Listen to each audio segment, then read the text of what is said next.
Hello everyone and welcome back to a brand new video and welcome to Matt212 Motorsport. Yes, it's a different page. It's going to be a whole lot more casual than really anything else I do on YouTube. But basically, this is going to be a place where I get to talk about various motorsport series and kind of talk about what I want to talk about as well. Stuff that doesn't quite fit on Knowing Wheel. Of course, that is basically just an F1 focused podcast. But I watch a lot of other motorsport. I enjoy a lot of other motorsport as well.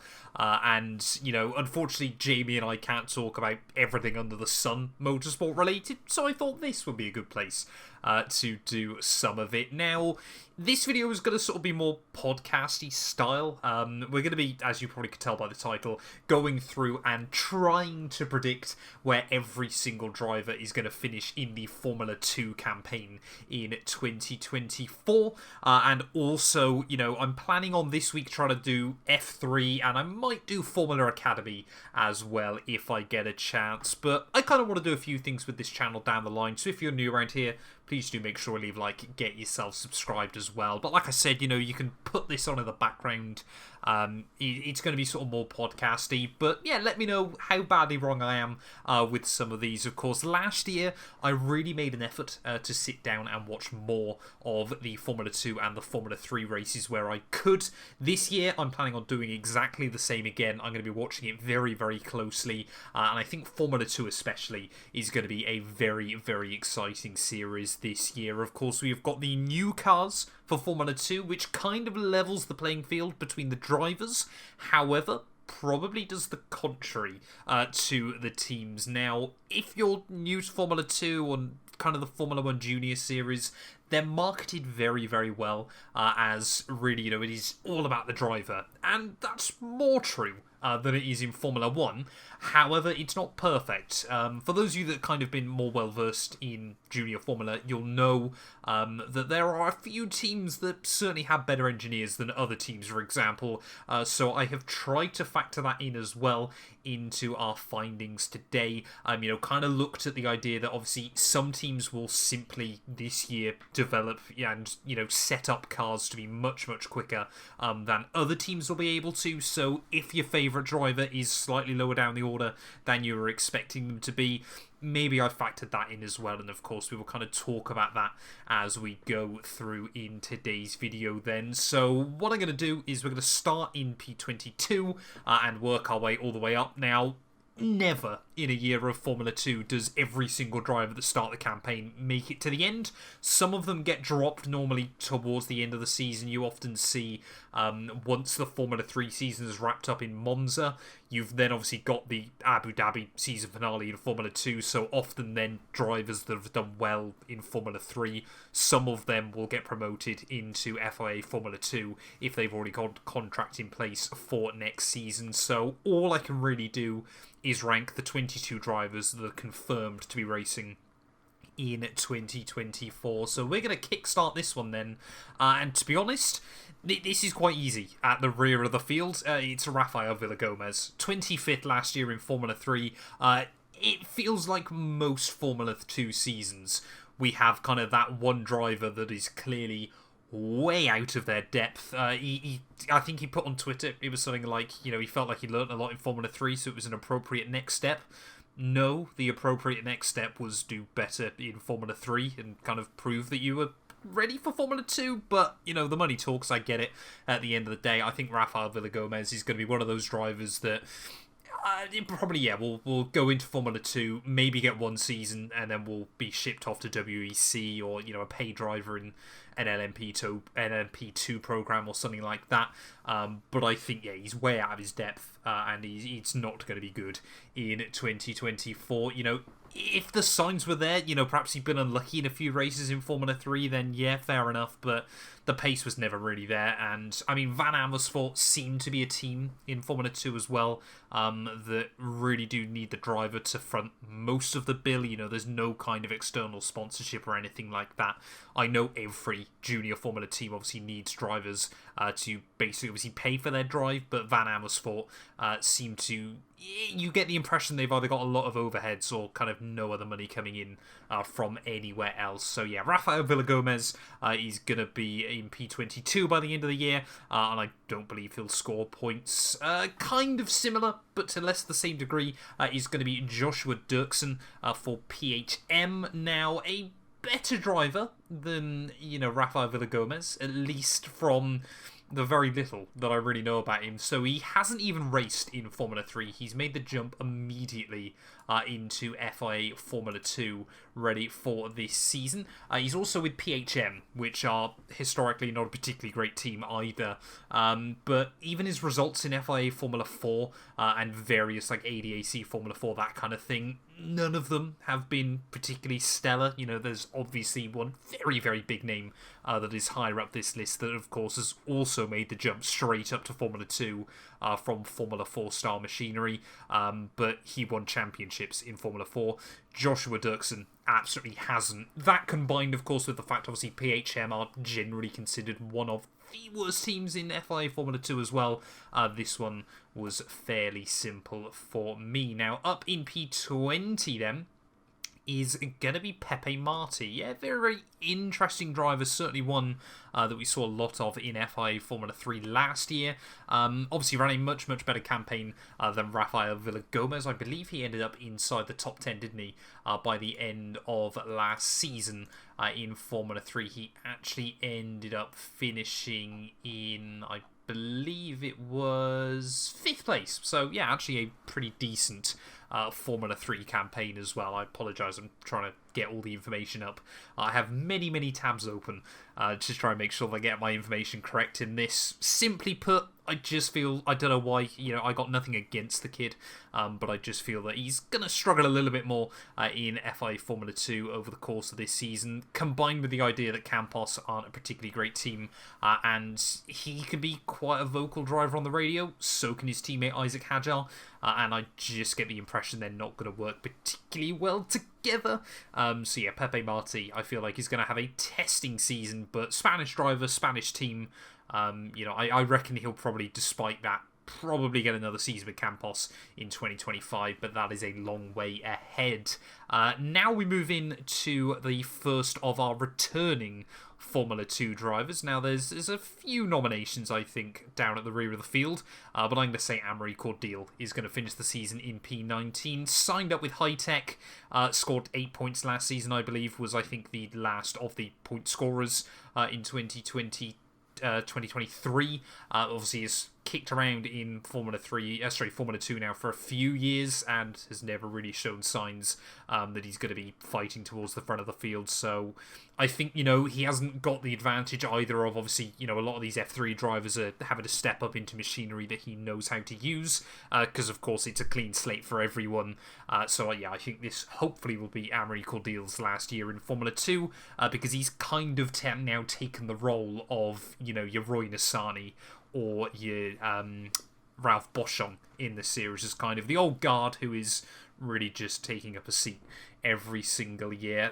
Roman Stanek up next then. Obviously he got outscored by Clement Novalak by the end of last year, but probably actually was the better driver over the course of the season. Trident, though, I feel again are going to be a team that just struggles a bit in 2024, trying to set up the new car, everything like that. He has got the very, very experienced Richard Verschoor alongside him, but I just feel, that Stanek might struggle a bit as the season goes on. Franco Colapinto I have put in P17. Quite a difficult one to pin down, to be honest, was Colapinto as we head into 2024.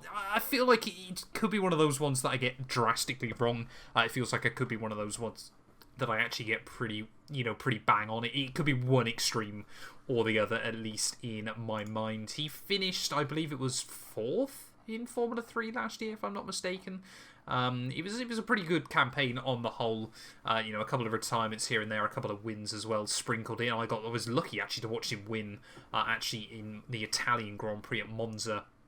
But of course we all know that can be occasionally a bit of a crapshoot as well in Formula 2 and Formula 3. However, with the exception of Villagomez and Pepe Marti, coming into the new season, he is kind of the, he was the lowest of the F3, obviously finished 4th in F3 last year, but when you consider the top 5 and Pepe Marti all made it in for the new season, I feel like he's going to be trying to, kind of scratch away a few points here and there, and that is going to be, kind of a learning season for Franco Colapinto, who stays with MP Motorsport, which should, I think, give him a good car underneath him as well. Of course, we've seen in recent years MP have made a real effort in trying to kind of steal as many Prema engineers as they can.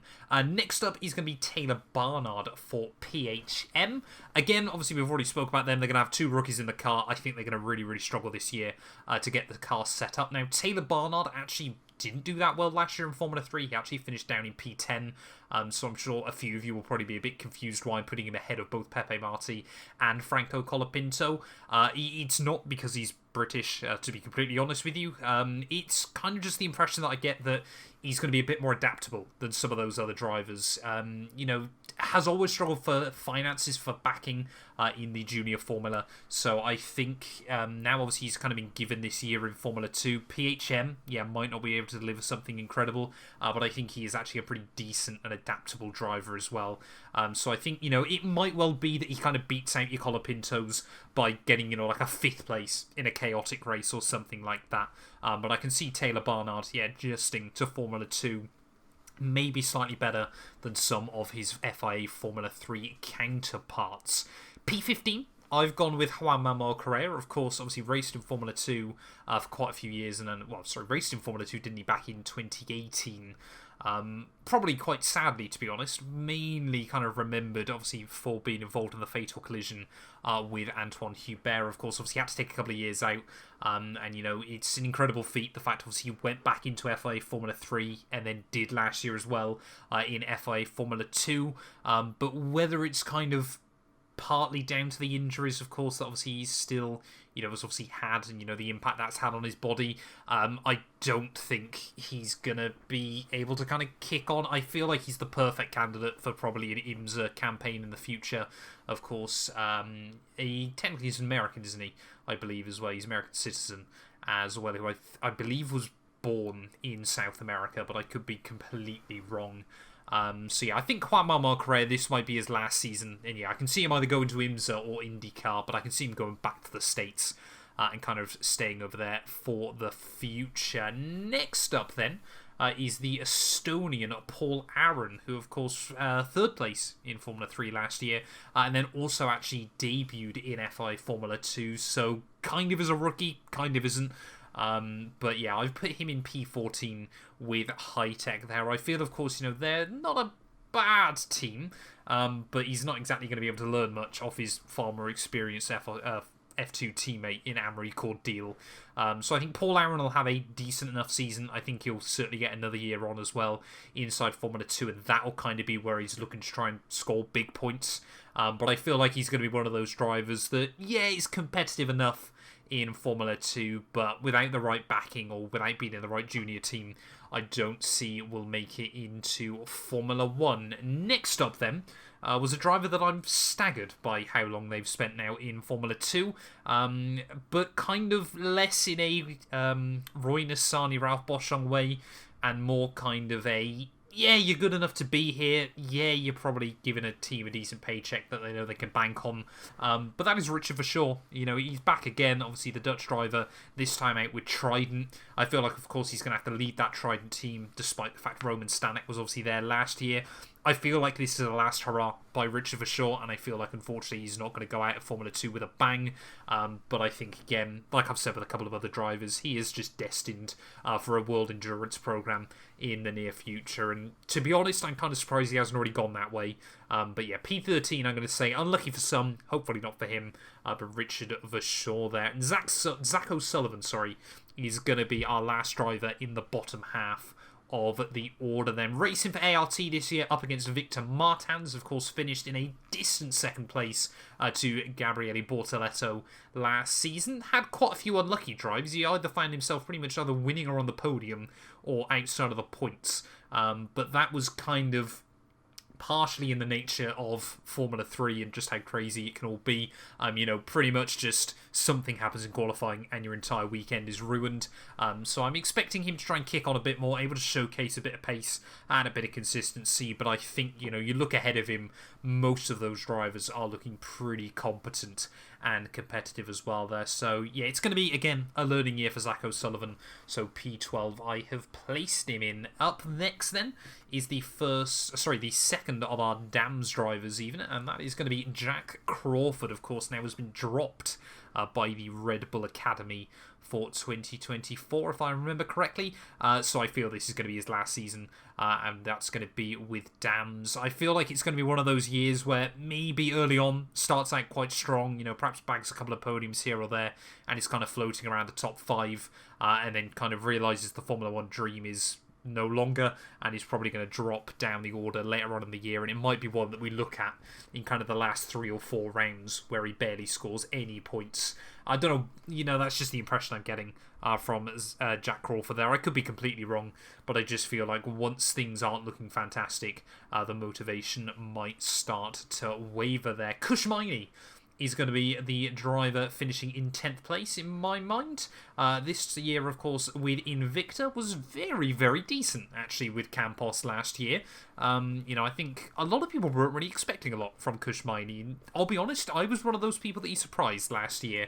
Of course, is probably limited by that Campos team, by that Invicta team ever so slightly. Of course, over the course of 2024, obviously raced for Campos last year in 2023. So I think it's going to be a year of trying to embed himself inside that team.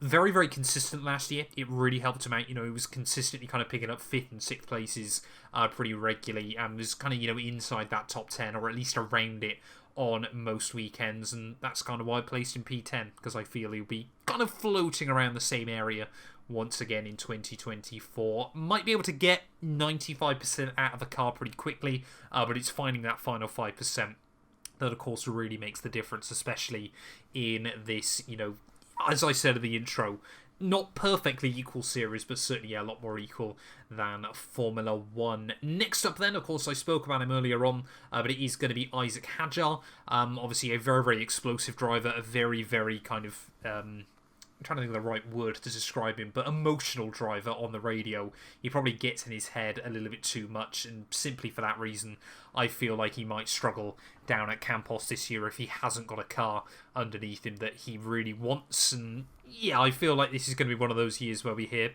a fair amount of Isaac Hadjar radio as well. But it's exciting to watch. Obviously, we've kind of seen so many French drivers in recent years making their way up through the junior formulas. Your Victor Martins, obviously your Teo Pourchaires, and of course before that, your Pierre Gasly's, your Esteban Ocons. And I'm not sure Isaac Hadjar will make it to Formula 1, but I certainly think, he's going to be up. I think he'll be up fighting for podiums on a few occasions this year. Same can be said for our next driver, and that is going to be Enzo Fittipaldi. This time round racing with Van Amersfoort, as I mentioned, obviously with Rafael Villagomez. I feel like they've kind of brought him on because they pretty much know they're going to get the money. And yeah, that being said, though, I think Enzo Fittipaldi is a decent driver. Of course, I feel, though, again, is a bit like Pietro, is destined to make his way over to IndyCar, or not NASCAR, IMSA again in the very near future. But yeah, of course, that Brazilian surname as well, very, very special. And he is good fun to watch. I will give him credit there. Struggled a few times last year with tyre management, was kind of one of those big problems. So we'll see sort of how he gets on with the new car. But again, he's one of those drivers that I put him in P8 because that's where I kind of feel like he can blend up being. But I could also see him somehow, really, really clicking and being able to fight a bit higher up the order. Next up then, probably one of the most difficult drivers to pinpoint in the entirety of FIA Formula 2, and that is Ritomo Miyata. Hopefully I'm not butchering his name. But of course, we've not really got any comparison between him and anyone else, from like Formula 3 or anything like that, because of course he's come up through the Japanese ranks. Obviously raced in Super Formula, was highly successful in Super Formula, is a little bit older than most of the other drivers in FIA Formula 2, so that's something to keep in mind.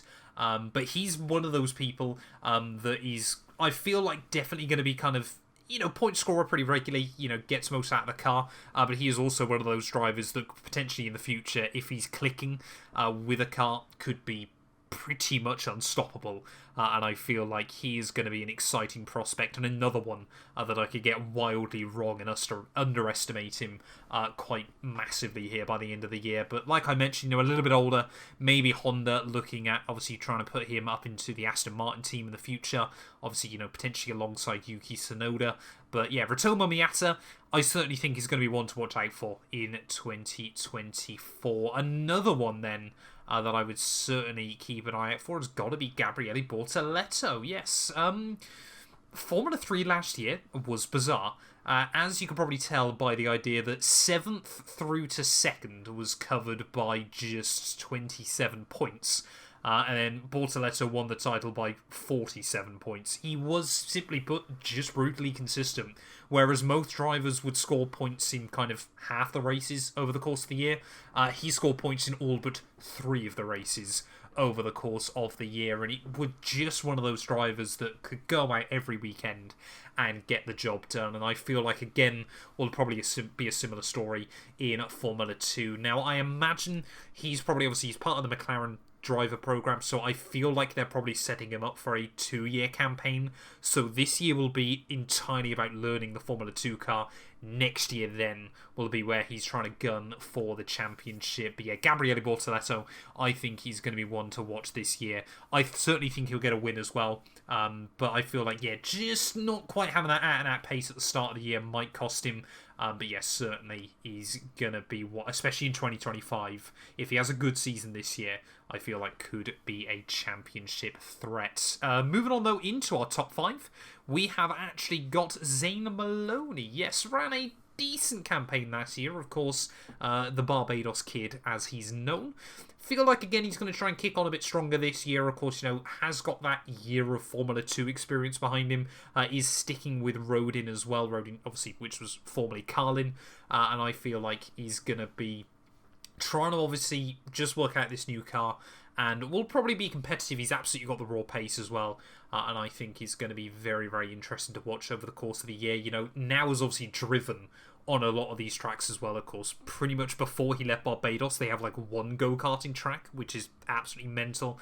But yeah, it was always exciting to watch as well, whether it was Formula 2 or Formula 3. And I think that's going to be the same in 2024.